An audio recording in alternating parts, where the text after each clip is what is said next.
स्वान्नाम स्मरणान मूढ़ा सर्वशास्त्र विवर्जिता सर्व पापाब्धि मुत्तीर्य सगच्छेत परमं पदम। जो स्वनाम अपने आराध्य देव के नाम का निरंतर जप करता है, कुछ ज्ञान उसको नहीं है। कह रहे सर्वशास्त्र विवर्जिता, किसी भी शास्त्र की कोई बात नहीं जानता है। और मूढ़ा, मूढ़ पुरुष है और सर्व पाप करने वाला है, सब पाप किए हैं।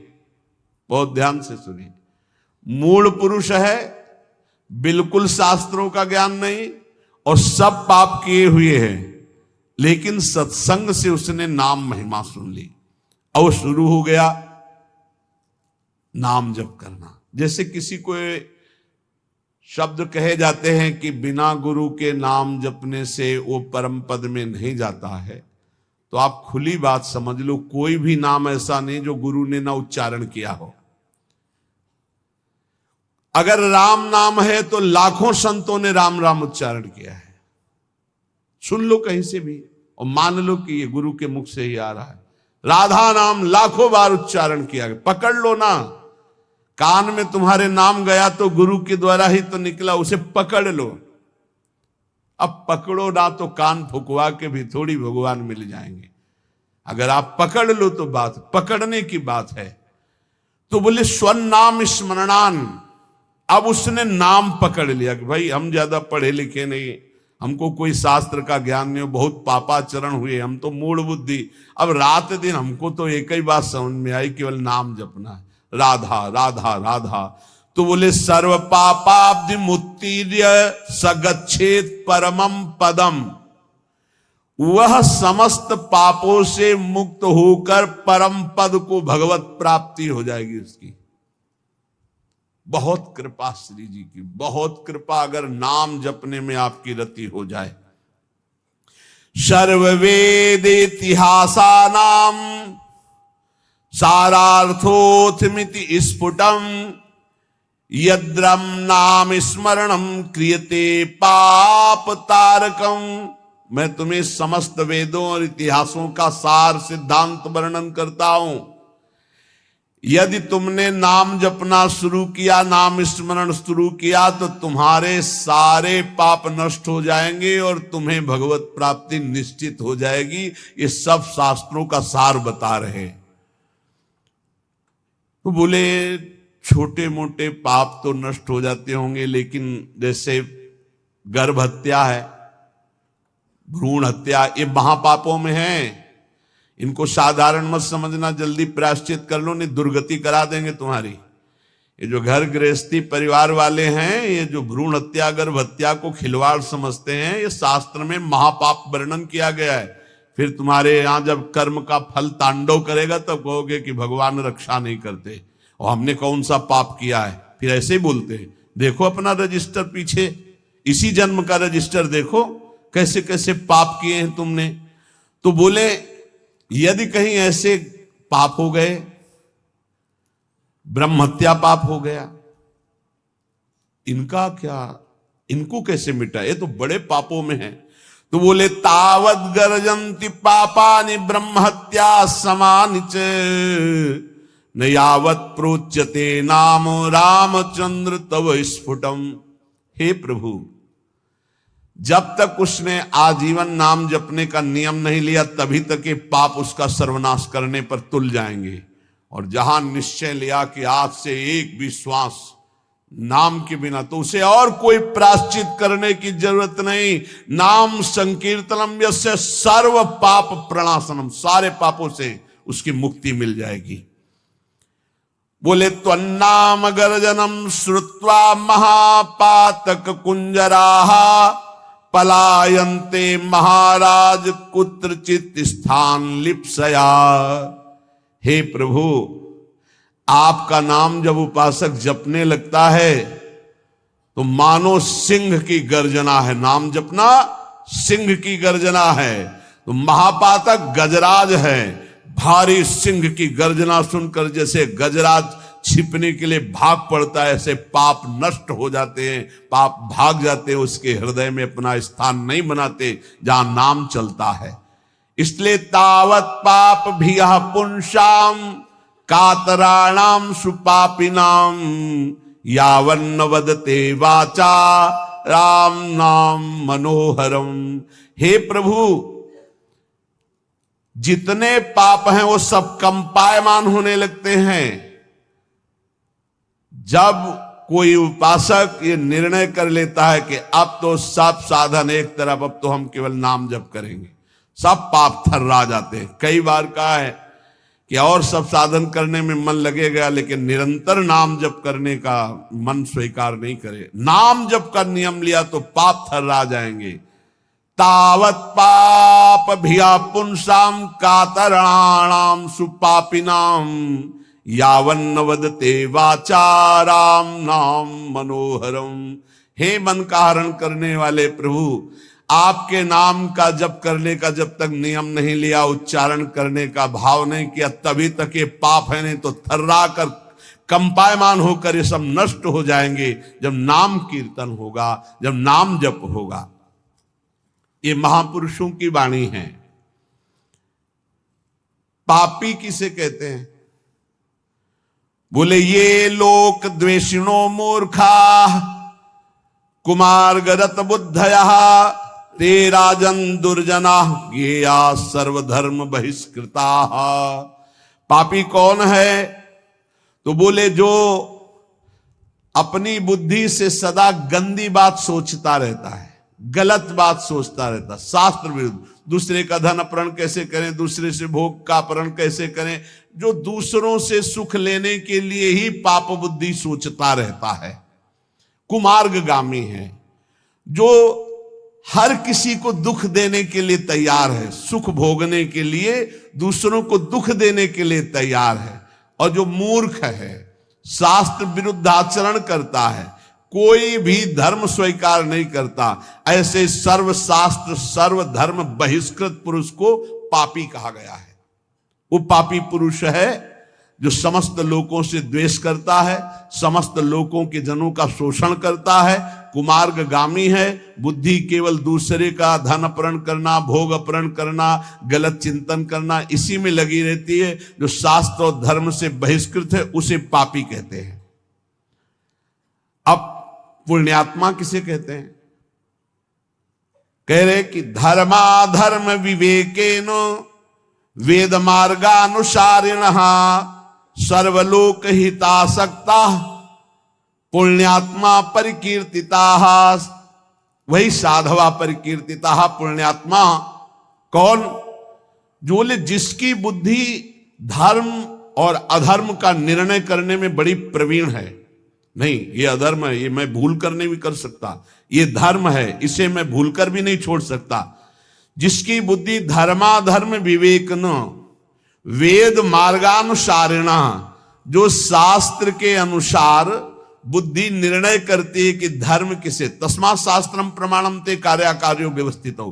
कार्य और अकार्य की व्यवस्था शास्त्र में की गई। जो शास्त्र के अनुसार चलते हैं, जिनका विवेक ये काम करता है कि ये पाप आचरण मैं कभी नहीं करूंगा, ये पुण्य आचरण है, धर्माचरण इसको कभी नहीं छोड़ूंगा।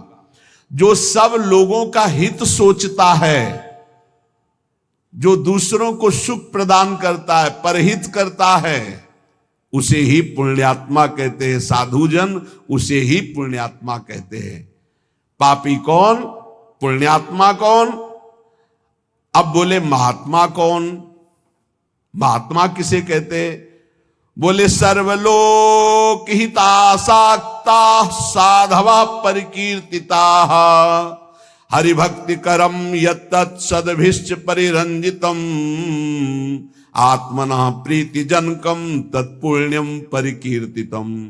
जो समस्त लोगों के लिए भजन करता है, अपने लिए नहीं, समस्त लोग, सर्वे भवन्तु सुखिना। महात्मा किसे कहते हैं? पुण्यात्मा सुना, पापात्मा। महात्मा किसे कहते हैं? भजन अपने लिए महात्मा नहीं करता, सबके लिए भजन करता है। इसीलिए सब उसे नमस्कार करते हैं, सब प्राणों से अधिक प्यार करते हैं, क्योंकि वो अपने भजन का सर्वस्व वो लोगों को दान करता है। सर्वे भवन्तु सुखिना, सब निरोग हो, सब स्वस्थ हो, सबकी बुद्धि आनंदमय भगवान में लगे, कभी कोई पापाचरण न करे, कभी कोई रोग शोक किसी को न हो। ऐसे महात्मा भजन करके अपना भजन जो जनहित के लिए देते रहते हैं उन्हें महात्मा कहते हैं। जो संपूर्ण जगत भगवान का स्वरूप है ऐसा मानते हैं उन्हें महात्मा कहते हैं। जो निरंतर भगवान के स्मरण में मगन है उन्हें महात्मा कहते हैं। जो विधि पूर्वक भगवान की पूजा श्रद्धा भक्ति करते उन्हें महात्मा कहते हैं। और जो समता शत्रु मित्रेषु वसित्वं च तथा नृप यदृच्छा लाभ संतुष्टि शांति परिकीर्तितः, वही महात्मा है जो शत्रु और मित्र में समान भाव रखता है, जो अपनी इंद्रियों को बस में रख के कभी भूल कर भी कोई पापाचरण नहीं करता, और भगवान की इच्छा से जो दुख सुख मिल जाए उसे गंभीर भाव से सह जाता है। ऐसी परम शांति स्थिति जिसको प्राप्त हो चुकी है उसे महात्मा कहते हैं। अब कह रहे सन्यासी किसे कहते हैं, पापात्मा किसे कहते, पुण्यात्मा किसे कहते, महात्मा किसे कहते और सन्यासी किसे कहते हैं। बोले तद्यथा विमुच्याग्निर्धन कलत्र परिबर्हणम संगे स्वात्मनः स्नेह पाषाणवधूय परिव्रजन्ति समलोष्टास्म कांचन स्त्रीवर्ग प्रवत्तेषु शक्त बुद्धि अमित्रोदासीनां तुल्य दर्शनाः स्थावर जरायुज अंडज स्वेदज उद्भिजानां भूतानां वांग मनः कर्म भीर नभीर द्रोहिणो निकेताः। सन्यास किसे कहते हैं? जो सन्यास धारण किए उसे कौन है जो सन्यास धारण किए हुए, यहां लक्षण वर्णन कर रहे हैं। जो कभी भूलकर भी स्त्री स्पर्श नहीं करता, सन्यासी। जो भूलकर भी कभी धन स्पर्श नहीं करता, अग्नि स्पर्श नहीं करता, भूलकर कभी अपने परिवार से नहीं मिलता, तथा जो घर गृहस्थी की भोग सामग्री है उससे बहुत दूर रहता है, त्याग करके समस्त विषयासक्ति के बंधनों को तोड़ करके, जो अनिकेत है, जिसके वास का ही ठिकाना नहीं, अनिकेत, कोई अपना घर नहीं, ढेले पत्थर और सोने को जो समान समझता है, अर्थ धर्म और काम तीनों का त्यागी है, शत्रु मित्र उदासीन सबके प्रति समान दृष्टि रखता है, स्थावर अंडज पिंडज स्वेदज उद्भिद समस्त प्राणियों में मन वाणी और कर्म से कभी द्रोह नहीं करता, जो परम स्वतंत्र सच्चिदानंद रूप में स्थित हो चुका है। अगर किसी गांव नगर आदि में गया तो किसी देव मंदिर में टिके या नगर के बाहर किसी वृक्ष के नीचे, गांव में भिक्षा के लिए एक रात एक दिन भिक्षा ले, बाहर गांव के टिके, नगर में 5 रात 5 दिन भिक्षा ले सकता, नगर बहुत बड़ा। इसके अलावा बिना मांगे बिना प्रयास किए यदि मिल जाए तो उससे गुजारा कर ले। काम क्रोध दर्प लोभ मोह कृपणता दंभ निंदा अभिमान हिंसा आदि से जो पूर्ण दूर है उसे सन्यासी कहते हैं। जो भूल कर भी धन का स्पर्श नहीं करता, स्त्री का स्पर्श नहीं करता, परिवार से संबंध नहीं रखता, समस्त बंधनों को तोड़ करके परम स्वतंत्र समदर्शी होकर विचरण करता। गांव में 1 रात 1 दिन भिक्षा, नगर में 5 रात 5 दिन भिक्षा। गांव में टिकना है तो गांव के बाहर वृक्ष या मंदिर में, नगर में तो नगर के बाहर। कभी किसी के घरों में टिकने के लिए शास्त्र आज्ञा नहीं देता कि उनकी सैयाओं पर। ऐसा हमने देखा है, महात्माओं को स्कूल में टिक गए या बाहर कोई ऐसा निवास स्थान है एकांत सेवन, और रात्रि में कब निकल गए पता नहीं चला। सच्चे संतों को देखा, वो ये भी नहीं बताते थे कि सुबह चले जाएंगे, आराम से शयन किए, जब दोबारा देखा गया तो तखत खाली मिला, उठे ही नहीं। बड़े ही वीतराग परमहंस। संन्यास धर्म बहुत उच्च कोटि का है, समस्त आश्रमों का गुरु धर्म है। जैसे ब्रह्मचर्य, गृहस्थ, वानप्रस्थ और संन्यास, ये चतुर्थ हर आश्रम का गुरु आश्रम माना गया है संन्यास। अब इसमें जो पद्धति है उसके अनुसार चले तब वो उच्च कोटि की उस स्वरूप स्थिति को प्राप्त होता है। जो संपूर्ण षड्भावादि विकारान यो देहे पश्यति नात्मनि, शरीर के 6 विकार हैं, ये मेरा स्वरूप नहीं है। कल एक प्रश्नकर्ता एकांतिक में प्रश्न कह रहे थे कि कोई कहता है मैं ब्रह्म हूं, कोई कहता है मैं भगवान हूं, कोई कुछ कह रहा है, ये सब ठीक है क्या? मुझे तो सब ठीक नहीं लगता, क्योंकि मुझे तो कहीं अनुभव नहीं होता कि मेरे अंदर भगवान है, मेरे अंदर ब्रह्म है। अब ऐसे लोगों को क्या बतावे? इतने लोग बैठे हो, अपने को देखा है तुमने आज तक? ईमानदारी से बताना, धाम में बैठे हो, भगवान को देखा है, ब्रह्म का अनुभव किया, ये तो बहुत ही बात ऊंची है। आप अपने को देखा है?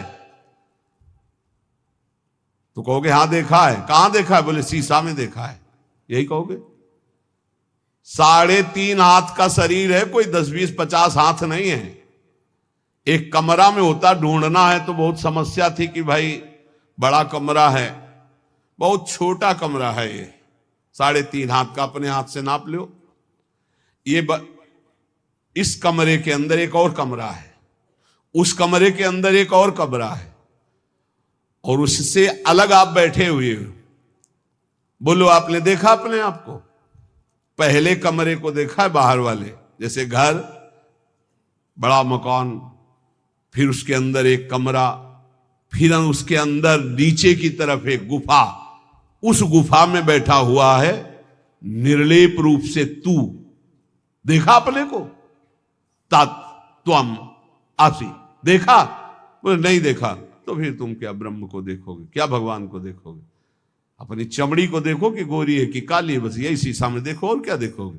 बात करते हो ब्रह्म ऋषियों की बात की अवहेलना करते हो।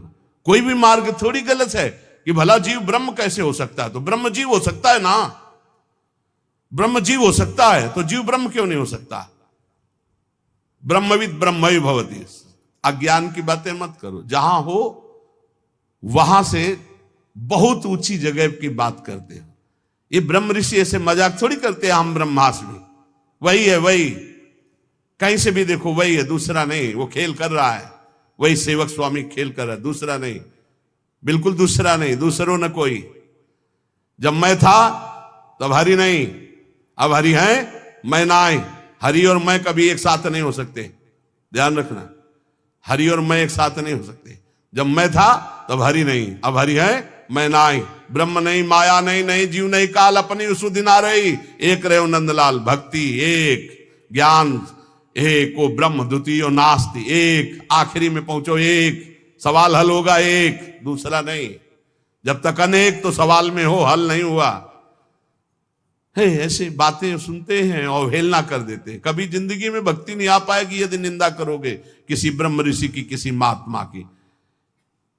भगवान के सिवा कोई नहीं है, मान लो हमारी बात, तो सवाल मानी संख्या भगवान के सिवा कोई नहीं, हल हो जाएगा। वासुदेवा स्वरमिति। ये शरीर भगवान नहीं है। बोले षड्भावादि विकारान यो देहे पश्यति नात्मनि, ये आत्मा नहीं है। ये जो आप देख रहे हो ये 6 विकार वाला है। क्या? जन्म लेना, सत्ता की है, दिखाई दे रहा, बढ़ना, बदलना, क्षीण होना और नष्ट हो जाना, ये 6 हैं इसके। षड्भावादि विकारान यो देहे पश्यति नात्मनि, जो जन्म होता है और है, ये शरीर दिखाई दे रहा है और बढ़ रहा है, फिर बदल रहा है और फिर नष्ट हो जाता है, उसे शरीर कहते हैं। वो मैं कभी नहीं हो सकता, मैं अविनाशी हूं, तो मैं शरीर नहीं हो सकता। 6 विकार ये शरीर के हैं, मेरे नहीं हैं। लेकिन बर्थडे किसका मनाया जाता है? आत्मा का। किसका? नाशवान शरीर का। खुशी मना रहे हैं। एक और मनाया जाता है, आए थे हमारे पास, दोनों को माला पहना दो, आज हमारा दिन है कौन सा, अब हम अंग्रेजी नहीं बोल पाते, शादी का दिन है, शादी का सालगिरह ऐसा। अब बताओ, अरे भाई हम कह रहे किसी बहाने उसको मनाओ, 24 घंटा का कीर्तन रखवा लो, धन्यवाद, तुम रोज मनाओ, हम रोज मनाओ कह रहे, रोज बर्थडे मनाओ, लेकिन नाम कीर्तन करो। इस शरीर को तुम इतना महत्व दिए हो और स्वरूप को बिल्कुल नहीं, जो ज्ञान बगाड़ते आगे ऐसे आते हैं, बिल्कुल ब्रह्म ही बोध हो चुका है, ऐसे बात करते हैं, और स्थिति नहीं है ककारा की, सच्ची मानो। अब जैसे अपने लोगों को पता चलता है, जैसे आप बात कर रहे हैं तो पता चल रहा है आपकी स्थिति क्या, वहां बुद्धि से थोड़ी, वहां तो स्थिति पता चलता है। भैया सुगंध होती है और एक होता है नकली फूल, तो नकली फूल को चाहे जितना नाक में सूंघो नहीं, नाक में घुसे फिर भी गंध नहीं आने वाली। असली फूल दूर ही से पता चलता है कि इसमें गंध है। ऐसे ही ब्रह्मबोध संपन्न या ब्रह्मबोध की वार्ता करने वाले का अलग स्वरूप होता है। पक्का समझ लो, ये जो जन्म लेता है, जो ये है शरीर, बदलता, कैसे बदल रहा है। एक दिन मुछ नहीं थी, फिर मुछ आई, फिर एक दिन कुछ नहीं। कैसा इसका खेल है, कैसा इसका खेल है। और इसी को मैं माने हुए हैं। हे भाई, ये जो शरीर है ये 6 विकारों से युक्त है, ये नष्ट हो जाएगा, ये तुम नहीं हो पक्का। आगे कह रहे, इसके क्षुधा, तृषा, सुख, दुख, भय और मृत्यु ये होना ही है। ये विकार तुम्हें क्षुध, सुखम, भयम, दुखम, प्राण बुद्धिर निरीक्षते, ये जो शरीर है इसके 6 ये है। और अंतिम सुनो, ये भूख से, प्यास से, सुख दुख से, भय से जो व्याकुल रहते हैं, ये प्राण है, तुम नहीं हो। न तुम्हें भूख लगती, न तुम्हें प्यास लगती, न तुम्हें भय है, न शोक है, न तुम्हारी मृत्यु है, तुम अलग हो। सांसारिक धर्म तेरे को स्पर्श नहीं कर सकते। अगर तू गुरु की शरण में होकर ये बात जान जाए तो तू क्या है समझिए। बोले, पश्यन्ति ये सर्व गुहाशयस्थम त्वाम चिद घनम सत्यम अनंतमेकम अलेपकम सर्वगतम वरेण्यम तेसाम हृदब्जे सहसीतया बस। तू चिदघन स्वरूप है, चिदानंद है, चिदघन में कोई प्रहार नहीं हो सकता। तू सत्य स्वरूप है, तेरे में कभी काम क्रोध नहीं हो सकता। तू अनंत महिमामय है, तू अनंत का बच्चा है, अनंत महिमा। तू एक है, तू निर्लेप है, और तू ही सर्वगत है, तू ही स्तुत्य है। स्तुति तेरी करने लायक इस शरीर की नहीं। ऐसा तो परमेश्वर स्वरूप है। अब आप समझ लीजिए, जब आप खोजोगे तो खोजने वाला नहीं रह जाता, जिसकी खोज की जाती वही रह जाता है। भाव इसका समझ लो। जब दर्पण था तो 2 दिखाई दे रहे थे, मैं और मैं का एक प्रतिबिंब, और दर्पण जब खींच लिया तो केवल मैं बचा, प्रतिबिंब गायब हो गया। ये शुद्ध ज्ञान की बात समझ लीजिए। माया प्रतिबिंब में ये भास रहा है, स्थूल शरीर, सूक्ष्म शरीर, कारण शरीर, और इसका प्रतिबिंब मैं पुरुष, मैं स्त्री, मैं विद्वान, मैं धनवान, मैं रूपवान, मैं गुणवान, बहुत विचित्र। कोई पश्यन्ति सर्व गुहाशयस्थम, अभी आपको बताया कि बहुत गुह्य स्थान में वो बैठा है। स्थूल शरीर, सूक्ष्म शरीर, कारण शरीर, पूरा बड़ा मकान, फिर एक कमरा, कमरा के नीचे भूधरा, उसमें गुफा में वो परम तेजो में बैठा हुआ है। कौन? बोले, त्वाम चिद घनम सत्यम अनंतम एकम, तू एक है, अनंत महिमाशाली चिद घन स्वरूप, तू ही वहां बैठा हुआ है। देखो अपने को। फिर ये प्रश्न खत्म हो जाएगा कि लोग ऐसा कहते हैं कि मैं ब्रह्म हूं, मैं ऐसा कहते हैं, ऐसा। तू वही बैठा, वही अलेपकम, तेरे में कोई विकार स्पर्श नहीं कर सकता। सर्वगतम वरेण्यम, वही तू ही स्तुति करने लायक है, क्योंकि तू परमात्म स्वरूप है। ये कैसे होगा?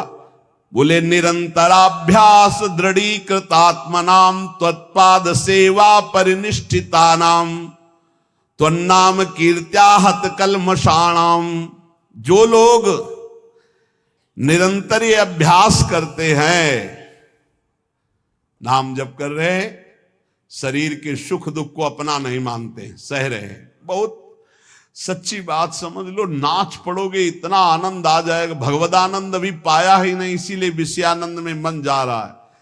जिस दिन तुम्हें वास्तविक अनुभव होगा कि अरे मृत्यु शरीर की होती, तेरी नहीं, विकार अंतःकरण में आते, तेरे में नहीं, भूख प्यास प्राणों का धर्म है, तेरा नहीं, उसी समय तू परमानंद था, परमानंद है, परमानंद रहेगा। एक अपार मस्ती आ जाएगी, एक अपार मस्ती आ जाएगी। जैसे एक एक रुपया मांगता फुटपाथ में आदमी घूम रहा हो, अचानक उसका मित्र आके बता दे तू तो युवराज है चक्रवर्ती सम्राट का। नहीं नहीं, मैं युवराज कैसे हो सकता, चल अभी परिचय दिलाता हूं। और डीएनए चेक करवाया राजा का और उसका युवराज का, मिल गया डीएनए, और तत्काल उसको युवराज पद जो था वही मिला। अब बोलिए उस फुटपाथ के भीख मांगने वाले राजकुमार की पदवी जब प्राप्त हुई तो उसको कैसा आनंद होगा। हमारा और हरि का डीएनए एक है, नहीं है? देखो ना, ममई वांसो, भगवान कह रहे ना, ईश्वरं सजीव अविनाशी और चेतन अमल सहज सुख राशि, जो आनंद सिंधु सुख राशि। सुख राशि, सुख राशि डीएनए मिल गया, अविनाशी अविनाशी डीएनए मिल गया हमारा भगवान का। अब हम भगवदानंद का साम्राज्य प्राप्त कर लिए। समझ लो, सच्ची बात समझ लो, बहुत गूढ़ विषय है। सोई जानई जेहि देहु जनाई। वो आगे वाली बात तो जानत तुम्हें हुए जाई। कुछ नहीं, नाटक मंच पे नाटक मिला था और नाटक की जगह हम सत्य मान गए, बस ये बात हो गई। नाटक मंच के पहले कौन था? बोले मैं। तो जब नाटक मंच पे पहले जो मैं था उसको तुमने याद क्यों नहीं किया? नाटक मंच में जो जोड़ा गया उस मैं के साथ क्यों जोड़ लिया? बोले क्या जोड़ लिया? बोले मैं स्त्री, नाटक मंच में स्त्री भेजा गया तो मैं में केवल रहता स्त्री भाव के ले आया। मैं के साथ जो जोड़ा गया वो सब बंधन, मैं विद्वान, मैं धनवान, मैं कुलवान, मैं स्त्री, मैं पुरुष, मैं अमुक, मैं शुद्ध ब्रह्म, और मैं के साथ जोड़ा गया वह शुद्ध माया। बस यही हटाने के लिए साधना मिली है। चाहे सेवक सेव्य भाव से हटाओ, चाहे नाम कीर्तन से हटाओ, चाहे भजन से हटाओ, चाहे ज्ञान से हटाओ, बात एक ही है। माया हटी तो एक ही बचा जो शुद्ध बुद्ध भगवान का स्वरूप है। हे प्रभु, जो निरंतर अभ्यास करता है चित्त का आप में लगाने का, जो सर्वदा चरण सेवा में लगा रहता है, और जो आपका नाम जप करता है, तो आपका निवास गृह का परिचय मिल जाता है। कहां आप निवास कर रहे हैं? बोले पश्यंत ये सर्व गुहाशयस्थम। भूधरा के अंदर ये मकान के अंदर कमरा सूक्ष्म शरीर, और कमरे के अंदर भूधरा कारण शरीर, और उसके अंदर बैठा हुआ है वो परमात्म तत्व। वहीं से पूरा का पूरा संचालन हो रहा है। स्थूल सूक्ष्म कारण सब कर परम प्रकाशक जोई। कुछ अंतर नहीं, कुछ अंतर नहीं। समुद्र और समुद्र की तरंग में कोई अंतर नहीं। वायु विकार हटा तो समुद्र ही समुद्र। जब पहले केवल प्रभु थे, बाद में भी केवल प्रभु रहेंगे, तो बीच में केवल प्रभु ही हैं, कोई है नहीं। तू अपने शरीर को मैं मानकर प्रभु से अलग समझ रहा नहीं, इसको हटा और देख, तू भी उसी एक समुद्र की लहर है और कुछ नहीं है। जिसके प्रभाव से मैंने आपको जाना, मैं उन गुरुदेव के चरणों की अपार महिमा को नमस्कार करता हूं। बस गुरु चरण कृपा से ही जाना जा सकता है। इसलिए खूब नाम जप करो, कोई अधर्माचरण न बनने पावे। इस जीवन में मुझे भगवत साक्षात्कार हो जाए, प्रियालाल के लिए रोना आ जाए, प्रियालाल